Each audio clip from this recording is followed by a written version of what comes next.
Hello and welcome to the first real estate edition of Leadership in Extraordinary Times. My name's Andrew Bourne. I'm Professor of Practice at Oxford Saïd Business School. At last, property's in the news without an exclusive focus on house prices. The COVID crisis has forced us to reconsider the role of physical space in our business lives. Next slide, please. So how has the crisis hit the real estate market and real estate businesses? Are tenants worst affected, or are some landlords in trouble too? What long-term changes to the real estate industry will be accelerated or created by this crisis? And what good, if any, will come from the COVID crisis? We'll be discussing these issues and more with the help of some extraordinary leaders of the real estate industry. Next slide, please. So with us today, we have Andrew Vaughan, who's the CEO of Redevco. Redevco is a leading investor in European urban real estate with a multi-billion euro portfolio of retail, residential, office and mixed-use space. Ronan Giorno is SVP for Enterprise and Workplace Strategy at WeWork, which is currently probably the best-known brand in global business space. Rob Cookson is Global Head of Real Estate at Facebook, one of the 10 largest companies in the world, and a highly creative user of space. And last but not least, Sabina Kalyan is Global Chief Economist with CBRE Global Investors. CBRE Global Investors is one of the top 10 global real estate investment managers. And Sabina is also an Associate Fellow at the Saïd Business School. So Sabina, let's kick off with you. In your work with CBRE Global Investors, I would imagine that you've been reimagining COVID and post-COVID scenarios on a monthly basis since February or March. And what's your latest base case? Could you take us through that with the next slide? Yeah, so the base case is for a Nike swoosh recovery. Everyone has a shape, don't they? Which is that, you know, we stumble through the second half of this year, kind of getting back to work, but not quite until there's a public health resolution, hopefully by this time next year. Then you have a pretty decent recovery the next year or so, and then it tapers down again. And that there is crucially a small permanent loss of output. And I think a downside to that would be just a worse public health scenario. And in terms of what's on the slide, you've got a bit of a traffic light approach. So immediate demand impact, all very obvious. Retail, hospitality, the stuff that really relies on mass gatherings being most hard hit. And perhaps more surprisingly, student housing actually. And there's question mark over when students will get back to university. Longer term, it looks slightly different. So the real surprise has been this incredible, successful mass behavioral experiment in working from home for office workers, and how far this really forces some reassessment of what's going on in the office sector. And if you look at the listed stock market, and particularly in the US, that seems to signal that offices are the new malls with real structural change to be faced. So I think that's the biggest surprise or the biggest change, provocative change that's come with COVID. What's the future of office?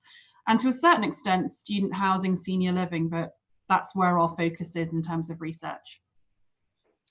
Okay, so if we move on to the next slide, I think it's fair enough to say that it's difficult for any of us to make forecasts. I remember the last time I made forecasts was 2016 when I forecast that Donald Trump couldn't win the US election and Britain couldn't possibly vote for Brexit and Leicester City couldn't win the Premier League. And I got around a solid hat trick there of fails. So I've sort of stopped forecasting and I started thinking a bit more in terms of scenarios. So in the sort of the red scenario, which you have a severe financial impact in 2020, 2021, you have a permanent disruption of office use, airlines go bust, loads of retailers are out of business, you get social discontent. Where would you put your money, Sabina, if that was the outcome? Where's the safest place to put your money in real estate? Well, you know, sort of core income producing real estate, I think looks quite good in a financial crisis. If offices are to be disrupted, think where is that space use going to go? Is it residential? In which case single family rented housing, edge of town might look good as people need more resi space. Is it going to be suburban office? That's an interesting question in the US where they're talking about hub and spoke offices. I think anything to do with digital infrastructure, data centers. The problem is that the quantum's not necessarily big enough to absorb all the capital. And obviously logistics and food storage still looks good, because apparently we're all now going to shift permanently to doing more of our shop, including groceries, online. But I think that social discontent one at the end, Andy, is the really difficult one, because that's where you really get your sparks of volatility. And I would be looking at some resilience to global supply chain disruption in where I was putting my logistics. Right, okay, thank you. So if we go to the next slide and just summarize the issues that we're going to address, we'll start to get into these issues with the rest of our panel, who I'll introduce in a minute. So, how's the crisis hit the real estate market and real estate businesses? Is it all tenants that are being affected, or are landlords worried about this crisis? And then moving on to the long term, what long-term changes will be either accelerated or created, and what good will come from the crisis? Andrew Vaughan, if I turn to you, and perhaps you could tell me a little about your role and how difficult it is being a leader through this crisis, and tell us a bit about what Redevco is doing at the moment. Absolutely. Yeah, I think being a leader in this period is the time when you sort of fall back to some extent on all the work you've done in the previous years. And what I mean by that is, I think company culture, which is for us incredibly important, and we spend an awful lot of time and energy on it. And in terms of onboarding people in the right way, we have a very senior team that have been with the company for a long time, and just culture is really important to us. And I think it just suddenly pays off. You don't do it because you think it'll pay off when suddenly you can't see each other for 8-10 weeks or so, but it just pays off. So, and funny enough, I've had more internal contact in the last 10 weeks than I would normally have. So we have daily calls with our we have 200 people in 7 offices around Europe in headlines. And so I wouldn't normally see them all on a very regular basis, but I've had, we kicked off with daily calls with all our managing directors, our portfolio directors. Every other week I did a Skype call with the whole company. And so in a sense, I've had way more internal contact than normal. I think what suffered for me a little bit is perhaps my external contacts, because I've not been able to get out and see people. So I think in terms of, what you do as running a business, you just have to hope you've put all the building blocks in place in the previous period, because this is when you really you use up that you take the benefit of what you've done, let's say. Yeah, we were on a call yesterday, Andrew, weren't we, where the phrase social capital was used. One of our colleagues mentioned the idea that he'd built, or his company had built, social capital, and there's a limit to how long you can live off that. You need to rebuild it at some point. Do you agree with that? Totally. And I'm talking to colleagues, is because particularly my sort of senior team, we've worked together for so long. Doing Skype or Zoom or Teams calls is easy. We know each other so well.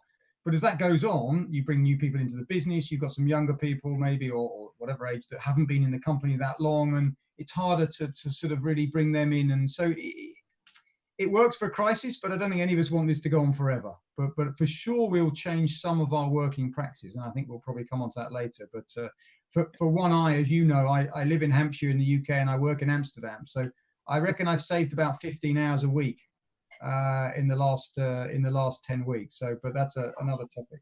Yeah. Okay. Shall I talk a little bit about retail and what's happening? Let's get on to that in a minute. I'll bring Ronan into the conversation, and then we'll come back to retail. I'll throw you that one in a minute. So Rob, tell us about, how's your life changed in the last three to 4 months? Has it changed at all? Yeah, it has. Yeah, for sure. I mean, I lead a global team, and so I'm very used to sort of doing lots of video conference with Asia and with the Americas, and even with colleagues in Europe as well. But I think, real estate, as we all know, is a very tangible thing. It's about going and seeing buildings and places and meeting people, and so clearly that side of things has changed dramatically. But a little bit like Andrew's experience as well. I think, in these times, as a leader, you really have to make sure you're very connected with your team and with your people, and that every people react to these situations very differently and have very different situations in which they're working from in their home environments. So really making sure that you're kind of even more than ever connected with teams and colleagues has been really important. So I also have been sort of probably much more internally focused than I would have been in the past. Are you traveling? Oh, clearly you're traveling a lot less, Rob. And how much travel did you do last year? Yeah, hard to know. I mean, I try and limit the travel to the to the absolute, to what's absolutely necessary. But I probably do a couple of, probably 3 or 4 trips to the US, a couple of trips to Asia, and then I'm in, around Europe quite a lot as well. So like Andrew, I've also, saved many air miles, and certainly my carbon footprint has gone down, and as has my time spent traveling, for sure. Yeah. And have you been to the Facebook office in London in the last 2 or 3 months? I think I was last there in February, so it was sort of just, so that was my kind of last end of February. That was my last visit there. Yeah. Yeah, great, Rob. Thank you. So Ronan, is this the perfect time for WeWork, or is it an awful time for WeWork? How does the whole flex proposition survive through this? And is it good for flex working? I think it's the perfect storm for flex working. We just concluded an exercise of interviewing 69 global heads of real estate.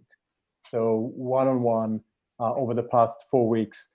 And what we asked them is not only how they dealt with the crisis, how they were planning the re-entry to that envelope we call the office, but more importantly, what are the predictions?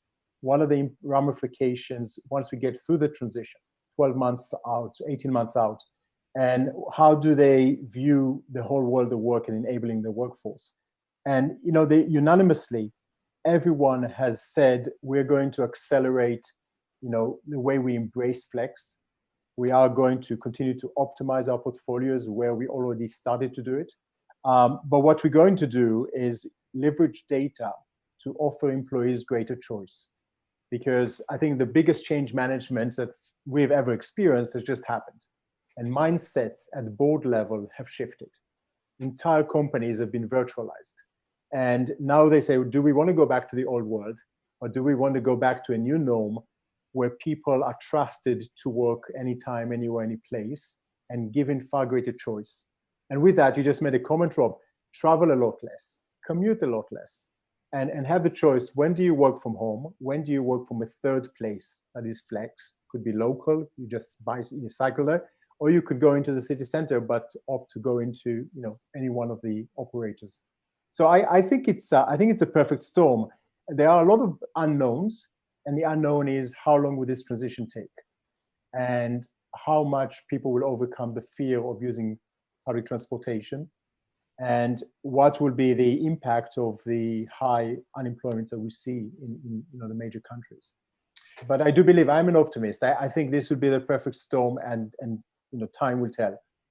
So Ronan, is the conclusion that if we take the UK as an example, is it an obvious conclusion that every small town, Winchester, Reading, Wallingford, every town needs some flex office space? Is that the future? And if so, who's going to provide that?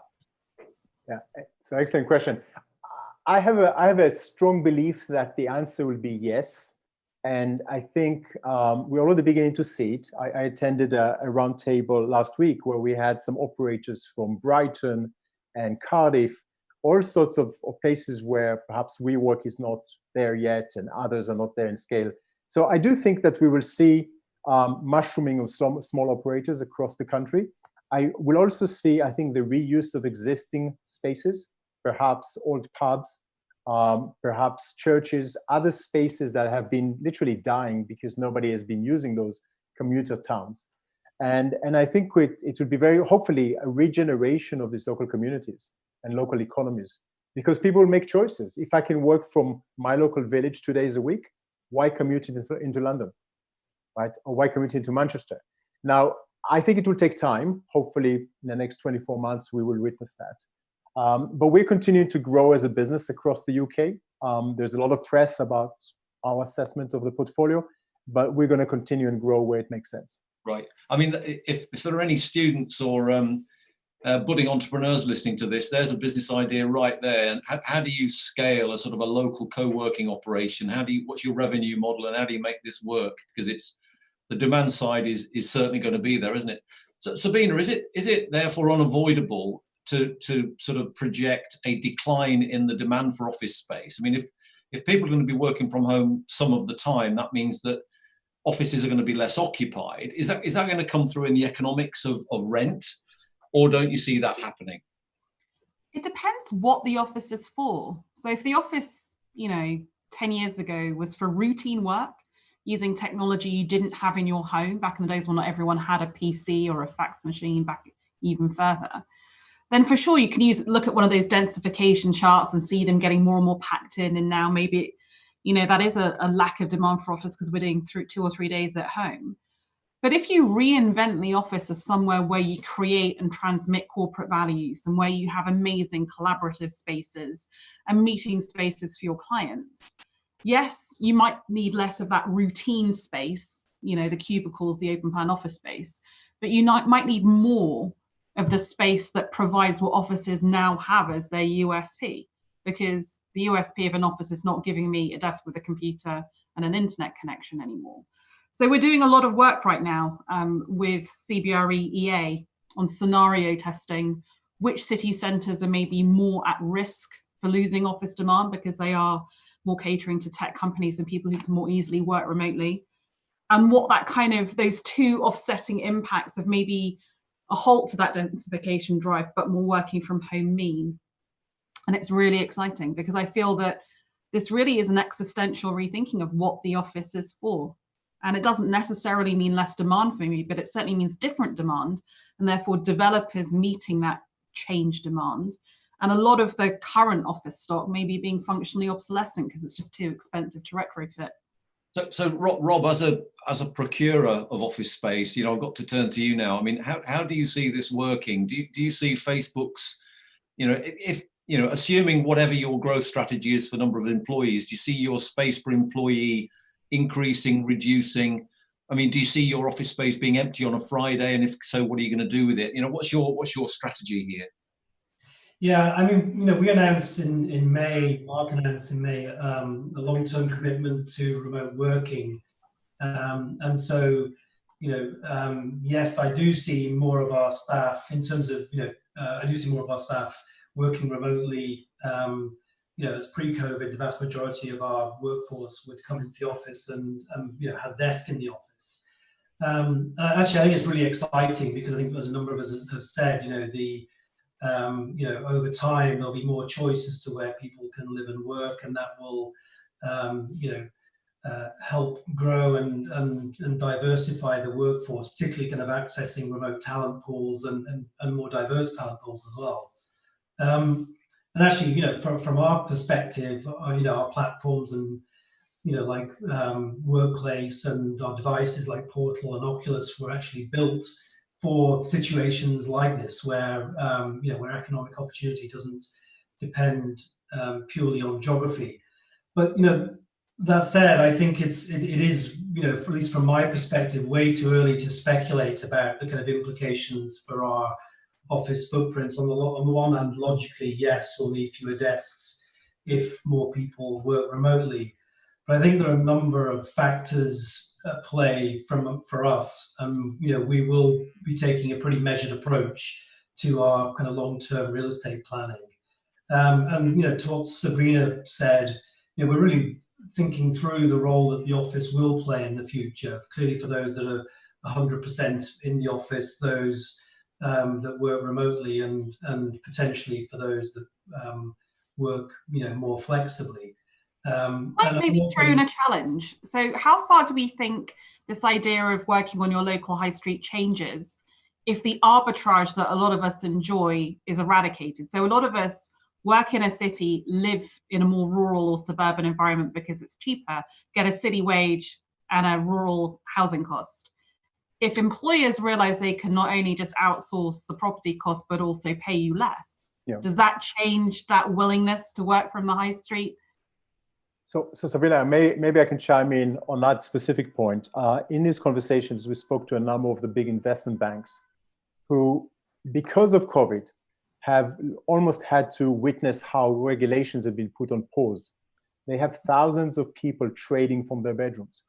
And now at board level, the conversation is, when we go back to the new norm, do we need to continue to operate these huge trading floors in Manhattan or in Canary Wharf? could we actually shift those teams to suburbia? Much lower cost locations, better business resiliency, better quality of life.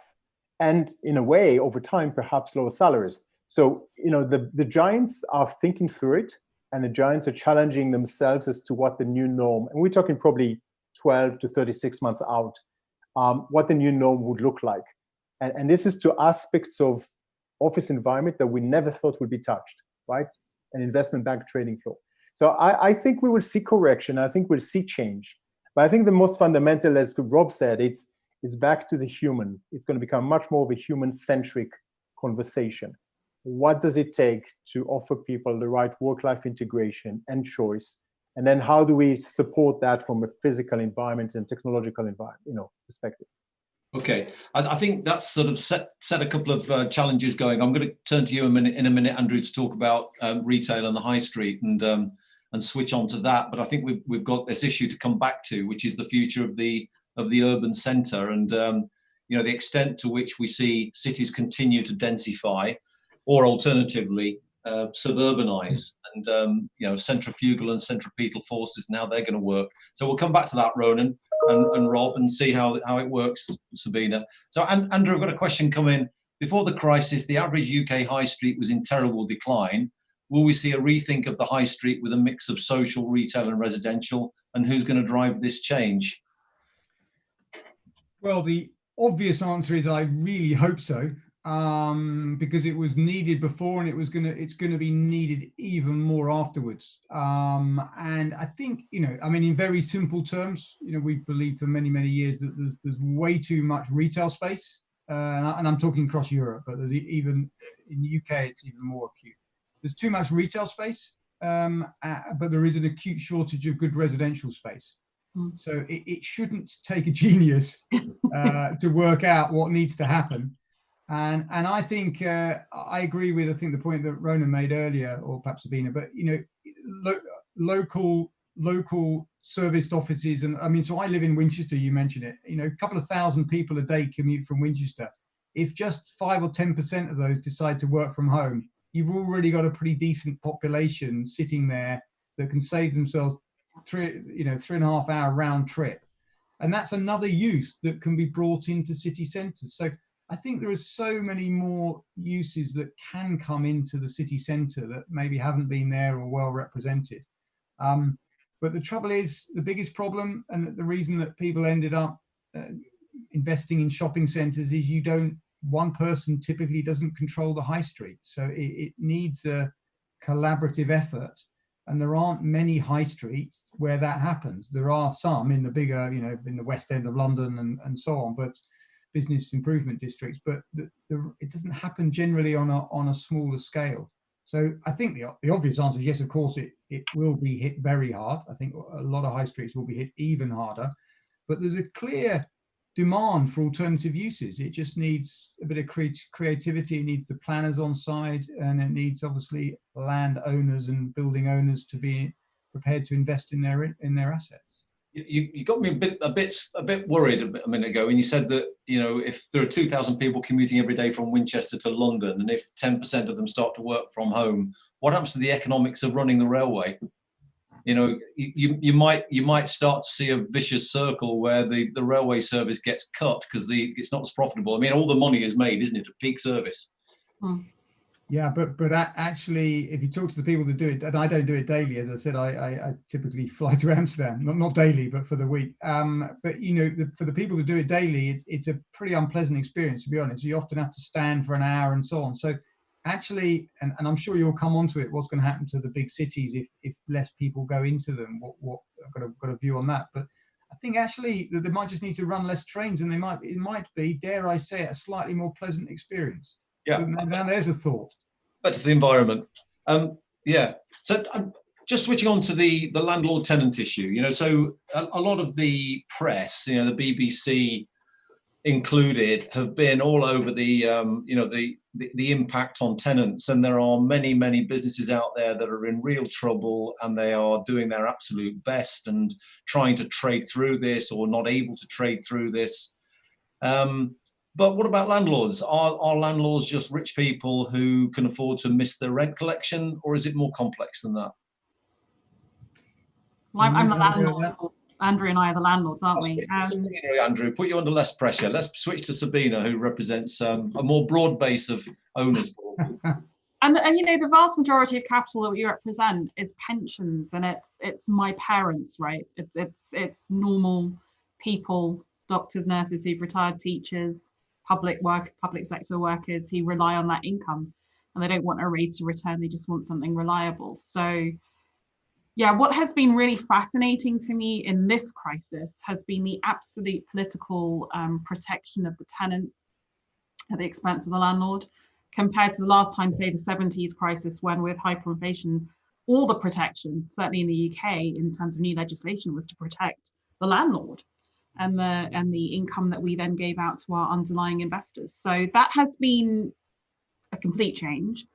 And what not necessarily concerns me, but I think is something we really need to bear in mind as landlords, is as we come out of this crisis, which has been quite rightly mitigated with, you know, vast fiscal policy changes, that will have to be paid for through taxation. And we sadly in real estate sit on an asset class which, you know, it's hard to move or to hide, it's there. And I suspect that the tax burden on all of us, but particularly those of us in real estate, is going to rise. So as landlords, you know, we are just trying to provide cash flows typically for underlying investors who are small scale and rely partly on that dividend money. So yeah, that's a bit of a concern. And it makes you recalculate the security and the nature of those cash flows, I think, going forward. And it's interesting, isn't it? I mean, London has a reputation of being an international centre for capital, and it's one of the two real estate capitals of the world, probably with New York, in terms of international capital flows. And one of the reasons why London is such a great place, you know, physically much more attractive than it was 30 years ago. Service, quality, food, everything is better. The physical environment's better. And it's partly because a lot of international capital's come in, and that international capital has come in because the courts have been protective of property rights. So you can impose your property rights. And it's very ironic, isn't it, that a Conservative government has started to weaken those property rights in 2020. So, you know, it is interesting, and I take your point completely. We've got to see this. It will be very interesting if this isn't reversed quite quickly. We shall see. Well, I think the nature of the lease, right, that's never going back. We're never going to get those 25, 30-year leases on retail with no breaks. We're never going to, you know, and that just, it's not necessarily a bad thing. It just means that a lot of the stuff we were taught when we were at university about the nature of what real estate is doing in a portfolio relative to equities and fixed income has altered. And that will make it more or less attractive depending on where you are in the cycle and what your risk return profile is. But it is a change, and that's fine, but it shouldn't be underestimated. Yeah, so, you know, offices as hospitality and the WeWork role in all of this. But Rob, what do you see Facebook having a different policy towards its real estate? I mean, are you natural signers of leases? Do you see yourself becoming freeholders? I mean, how do you plan to see your portfolio? Yeah, I mean, we do own property. You know, they have, you know, a lot in kind of, you know, long-term strategic locations, particularly where we want, you know, more control, or where, you know, we want to be able to really create our own environment that kind of reflects our culture and the amenities that we want to provide, particularly at scale. Perhaps if there's a lack of available product, or if we've got real specialist buildings or buildings where we need a really high degree of, you know, customization, for example, security.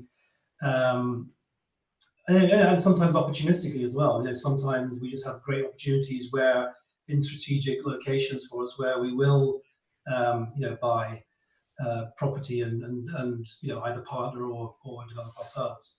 I think in terms of our approach to leasing, I think flexibility is going to be the key for us. I think, you know, there's it has been anyway in terms of just the, you know, at least over the course of the last 5-10 years, the rate at which we've grown has been unpredictable. So we really wanted to have flexibility in terms of ability to scale. But I can see, you know, for us, you know, just that sort of flexibility in terms of wanting, you know, shorter leases, more optionality, perhaps focusing on some of, you know, more the core of what we know we need, and then maybe having a portion of other, you know, other space being a proportion of space being flex, perhaps amenity event type space being more flexible, or expecting more expectation of landlords and developers to provide more of that. Those are the things that I can see, not actually just for us, but more generally across the industry. I can see trends, and certainly you see that in other countries anyway. A lot, there are other countries that have much shorter lease structures than, say, the UK or Ireland, or some. So I think certainly to what Sabina's saying, the kind of the long leases with kind of 5-year upward only, those I think are going to be really strongly resisted by the kind of tenants and corporate real estate. I was talking to a developer last week, and they said that they were trying to launch a lease which had a sort of a basic rent per square meter, which was sort of a below market rent per square meter, with a turnover element, a top up based on the occupancy of the building. Do you see that as a possibility? I can, yeah. I mean, I'm not sure whether I sort of would, not for necessarily for us specifically, but I can see that being, particularly if you're going to be providing some of those other, the landlords are going to be providing some of those other services. I can see the rationale for that, for sure. Yeah. Yeah, great. So, Andrew, have you been collecting rents? I mean, what's your experience been with your tenants? Have they actually been paying you? Some of them, I guess, is the answer. Yeah, no, we're significantly down. So we've got, to give you an idea, we have around 1,500 shops in the portfolio around Europe. Mid-March, towards the back end of March, when we're in the sort of most extreme, we had 1,317 of them were fully closed. Vast majority were closed. The ones that were open, the food, mainly food, pharmacies and others. That we're allowed to. So, but today, actually, we've got 1,000 shops open today. So we've got about 460 closed. They're mainly, the closed ones are mainly in the UK and Spain. So the rest of the continent is a bit more open than here in Spain. So we've come a long way in 2 months. No, we are absolutely not collecting full rent. We've got a policy that we actually negotiate individually. We try and give help where we can to some of the more independents. And those that we would call, let's say, a bit more financially vulnerable. We have some good discussions with some of the bigger players. To answer your question of earlier, is it all bad on the landlord side and all good on the tenant side? Of course it's not. Exactly as Sabina says, often the big institutional landlords are representing pension holders, and a lot of the big clothing companies are bigger than us, way bigger than us. So, and we're not small. So it's so much more complex. And often owned by private equity funds that have leveraged them to the hilt and taken all the cash out of the business. And yeah, absolutely. And we've got all of that as well, where it's all the money's being drawn out, and it's so who's going to disappear? Well, both landlords and tenants, those that are over leveraged and undercapitalized in a poor brand. I mean, have we seen any of us seen any tenants gaming the system, or any landlords gaming the system? Definitely. Yeah. Yeah. So in general, the retail tenants have genuinely been troubled, and the hospitality sector tenants. But we did have, some very blue chip tenants in very large CBD offices that clearly had no issue in paying the rent. But there was ambiguous language from the Chancellor in the UK about whether you'd be able to enforce the non-payment of rent. And so why wouldn't you have a go and ask if you could get rent relief for a quarter or two? So I don't blame them, but it was fascinating to see how quickly that sort of gamification came in. So, but it's the equivalent of us as landlords when we're investing, going for a cheeky price chip, right? So I don't blame anyone, because we'd try the same, wouldn't we? So, but it was interesting to see incredibly healthy tenants who had no reason not to pay the rent, really trying hard not to. Yeah. I suppose it's understandable.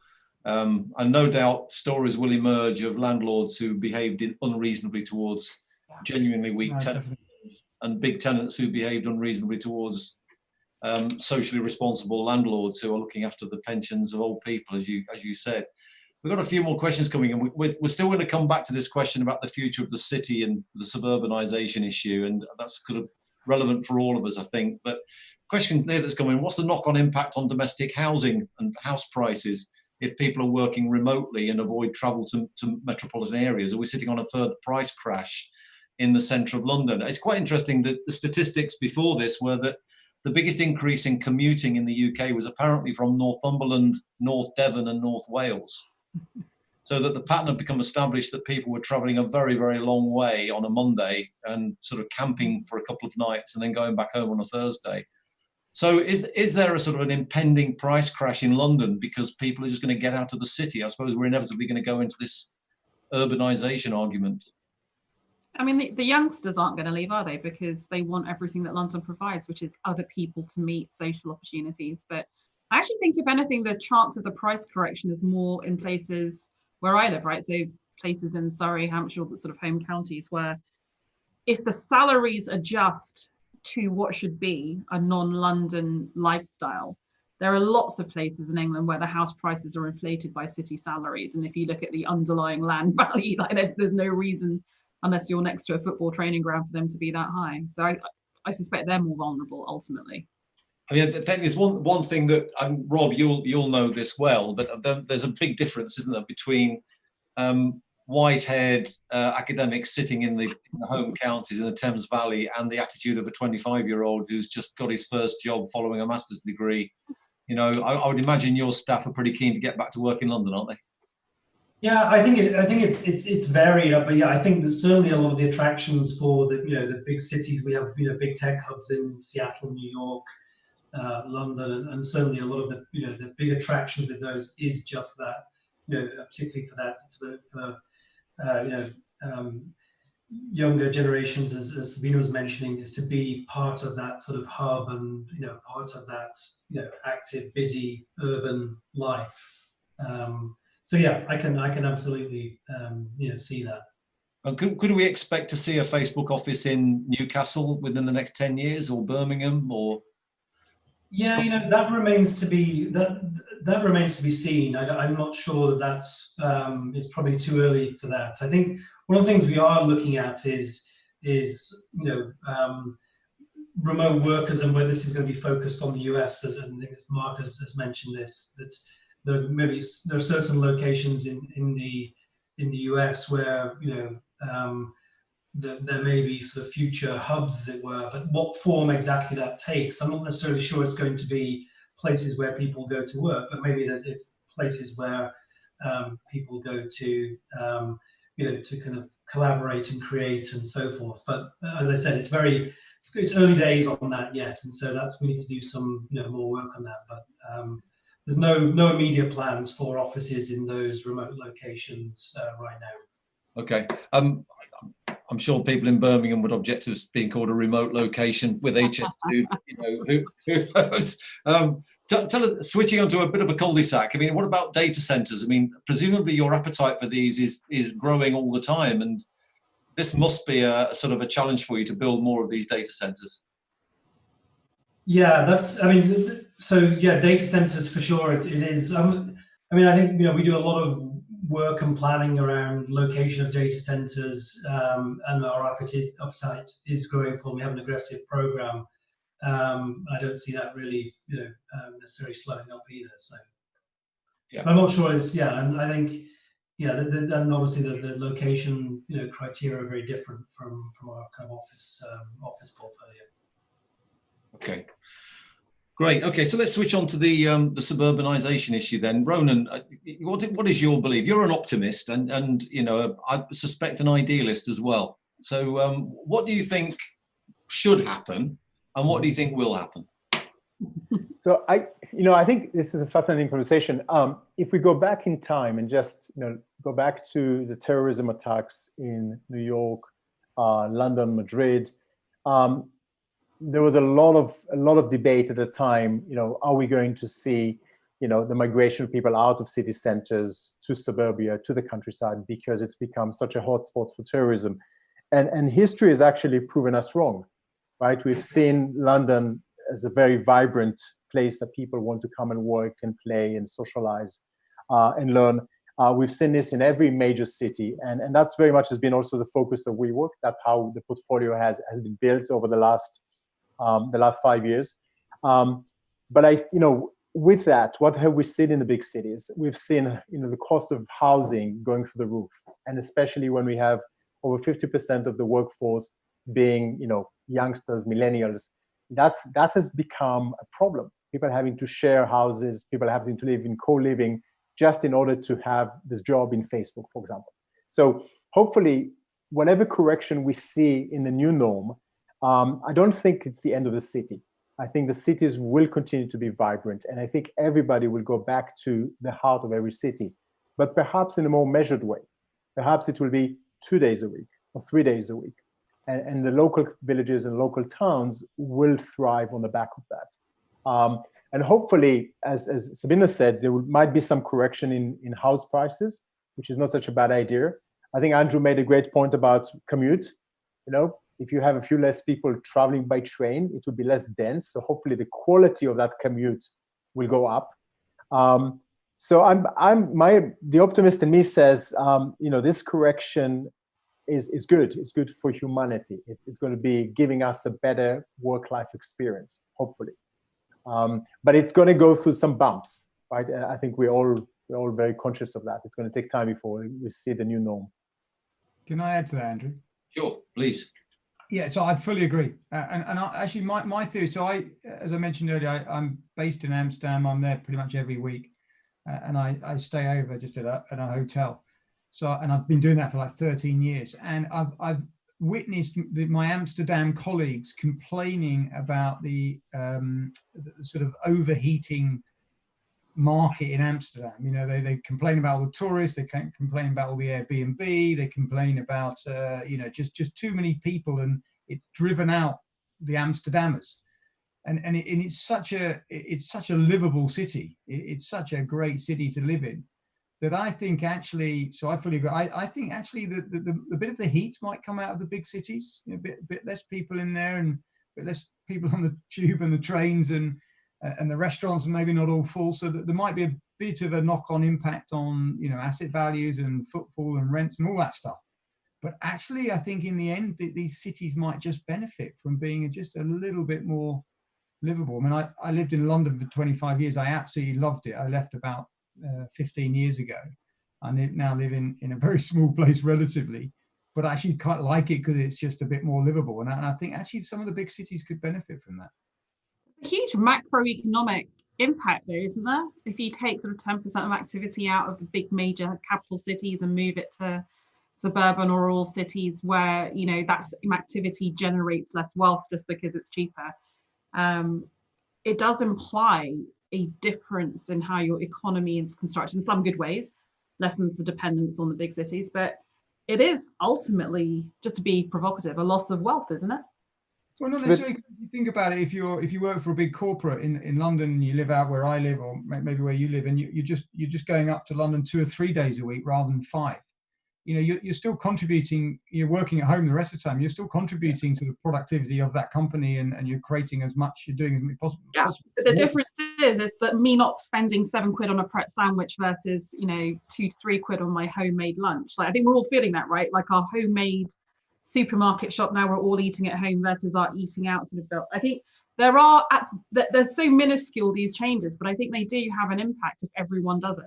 I would say they wouldn't. I don't think they take away wealth. I think they spread it. And actually, in a sense, you know, London probably is a bit too dominant, right, from the UK economy point of view. Spreading a little bit of that wealth out might not be a bad thing. Yeah, I think also there's a you know, I think really successful urban environments are often very, very diverse, and there's a real strong mixture of different activities and different amenities and different uses taking place in the same place, in a 24-hour place. And I think some areas of UK and world cities are very dominated by one particular use. And if there's a rebalancing of that, you know, Ronan mentioned the lack of residential. If there's some of that rebalancing contributes to a more diverse, increased diversity of uses in city centre environments, then there is a potential for, you know, an improvement of the environment, like your Amsterdam example, Andrew. So I think they're also, the optimist in me says that as a possible positive outcome of what's happening as well. That's a great point. I mean, it seems to me we were obviously dominated by optimists here. Sabina, I'd probably excuse you from that list, but you're a dyed-in-the-wool realist. I know that, but The fact, I mean, I think it's a pretty uncontroversial fact that there are too few houses in London and the southeast, and there are probably too many in Scotland and the north. And the only way that you can make sense of that is for more economic activity to move north. So if this is a trigger that creates that sort of action, then that would be probably a good thing, wouldn't it? Is it for more activity to move north, or is it just for more sensible planning? And isn't that part of the high streets, changing retail use to resi or flex office to serve a local community? Isn't all of this a little bit about planning? Just maybe I can jump in. I'm not sure it's just about real estate. I think it's about how employers look at their workflow and their people. And imagine a scenario where you enable your workforce to truly choose where to live and how to work and what tools to use. They could move to South Wales. They could move to rural France, rural Germany. They could work in all sorts of places, but with the knowledge that maybe perhaps once a week or twice a week, they have to come physically together with their clients and their colleagues in an urban center. And if organizations' mindset shifts towards that, then I think that this rebalancing will take place. Because it's true, if you go to Wales, if you go to rural France, house prices there are a fraction of what it is in Paris, or it is in Berlin, or in Amsterdam. But even in Amsterdam, you just travel 50 kilometers outside and the house prices drop significantly. That suggests, Ronan, that despite the disruption, the short-term disruption of the hospitality industry that's going through right now, that the future for urban hospitality is hugely positive, because presumably people are going to have to be camping in urban centres 2 or 3 nights a week in order to be in the, I completely agree. I think it's pie in the sky, the idea that people will not be coming to an urban centre to have a meeting with their colleagues. And the way in which human beings become confident with each other is by physically meeting each other. And promotion, bonuses is going to be associated with this, getting to trust people in these physical locations. So I don't see people stopping doing that. Not for me to say, but does anyone disagree with me? Can you really, Andrew, can you really run your organization with your depleted social capital in 5 years' time with nobody having met each other in an office environment? No, not with 200 people working remotely at home spread around Europe. But I think we can do it. I would say that we have demonstrated in our relatively small company, just a couple of hundred people, but spread right across Europe. We've been able to run the business in the middle of an enormous crisis with 100% of the people working remotely at home. So if you roll forward a couple of years, however long it takes, and we go back to some kind of normality, whatever the new normal is, and let's say, so we're no longer in crisis, and maybe we have, 50% of the people in the office at any one time, well, for sure we can do it, because we've done the more extreme version in the last 10 weeks. So we will definitely be looking at working practice. Myself, I will not fly to Amsterdam every week. I'll do something differently. And we will definitely look at we have a lot of people flying all around Europe and collaborating on all sorts of stuff, and they've worked out that they can do a lot of it virtually. So it will for sure change our working practices. But of course, you have to put even more effort into the so-called social capital. I don't use that expression, but I know what you mean, because we were on the same call yesterday. But I think the culture is, you have to put even more effort into the culture. But when I have every couple of weeks or so, I have a Skype call with 200 people. I didn't used to do that before. Probably my mistake. I should have done. But there's so many different ways you can keep the culture going and have contact that maybe you didn't have before. Yeah, again, you're an optimist, Andrew. We've had to think about this. We've had to think about this in the context of Oxford executive education, which may not seem directly relevant to you, but trying to work out what the value of Oxford education is. It's clearly partly the physical environment. It's partly the fact that you're in a city that people know has got a history, and it's the buildings, and it's the fact that you are physically located there, and that's part of the value of it. So I Here comes your cup of tea. Be the case. Say that again, Andrew. Here comes your cup of tea. Yes. that's very embarrassing for us. Just terrible. Andrew, maybe I can just build on that, and maybe take us outside of the UK context. if we go back in time, over the past 20 years, many companies began to virtualize the way they operate. Skype and WebEx and telepresence, two of them were made by my previous employer, Cisco. And what we're doing now, I experienced 15 plus years ago, working across 80 different countries using telepresence. So this is not new. The only difference is that this time it's been enforced on the entire population, office population of the planet. But what's interesting is we virtualized work with huge technology, but very quickly we saw the renaissance of co-working spaces, right, of the flex. And in essence, whether you look at WeWork or you look at any of our competitors, what one of these organizations actually created, they created communities. They created beautifully designed places with good coffee where people congregate. People had the need to physically come together. Not only colleagues with colleagues, but also having this kind of ad hoc serendipity of meeting strangers in what is viewed as a relatively safe environment. And in many ways, the co-working revolution, I think, recreated the coffee houses of Amsterdam and London of the 1700s, where business was done. We've seen the full cycle, but the virtualization of work has already begun 20 years ago. Yeah. So some companies are in a moment of, aha, oh my God, it's possible. And now the mindsets have to shift, management practices have to shift. But for many, it isn't. But what we have seen is that we have this inherent need to physically spend time together. So as much as we adopt all these technologies, I think we're going to see the return to physically coming together, but hopefully with more choice. Okay. At what frequency? I think we probably all agree with that. We've got quite a few questions that have come in now that we're going to try and deal with. I'd like you all to think about one positive result of this. So when we wrap up, it'll be what good things have come out of the COVID crisis in the real estate market. But the questions that are coming in: a Swiss court recently ruled that in some cases employers must contribute to the residential rent of employees working from home. Can you see that happening? If it were to take off, what would be the impact? So can that happen? It's a huge part of the research we're doing at a granular level on which office markets are more liable to have this change, because, Dutch colleagues, I would have to do health and safety in their house, provide them with a desk chair that was fine for their back. US is a bit more state by state. It's very complicated when you get into it. And just as companies realize, oh, well, maybe I pay you less if you live in a rural environment, the employees might realize, well, now you have to contribute to my broadband. And it's part of the reason why I don't think this shift away from the old-fashioned office will be quite as extreme as some are saying. And, it's worth bearing in mind when we look at Asia Pacific, the region that was first into this crisis and the first out of it. But if I'm on Zoom calls now with my colleagues in Hong Kong, Shanghai, they're all back in the office as they ever were, right? Just walking around in exactly the same way. So maybe that just tempers a little bit some of the more extreme behavioral changes we might have been talking about. Rob, does your talent have a particular demographic profile? I mean, is it younger than the average, better educated, and if so, where does it like to be?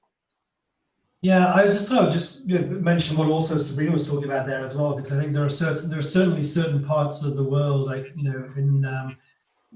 just where the housing situation or people don't necessarily have either the internet connectivity or the space even to have the luxury of an office or a really good home working environment. So I do think that there are definitely geographies which are going to be much more much more suited to remote working or to flex working, without question. We had another question coming in about sustainability, and I think it's been erroneous on my behalf not to mention this.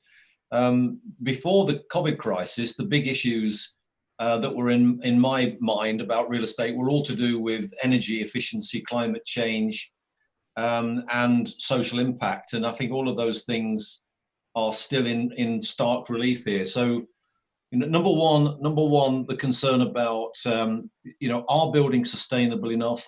Is this crisis going to speed up energy efficiency and a limit on carbon efficiency, or is it going to slow it down? Andrew, I know that you've been doing a lot of work in this area.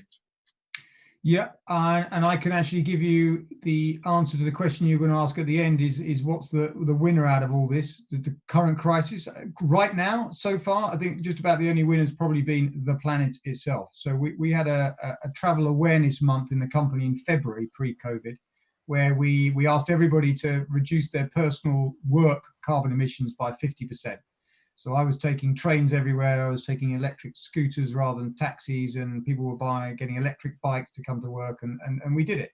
And people were encouraging people to work at home. So that was an initiative just to see what we could do in 1 month to make a difference.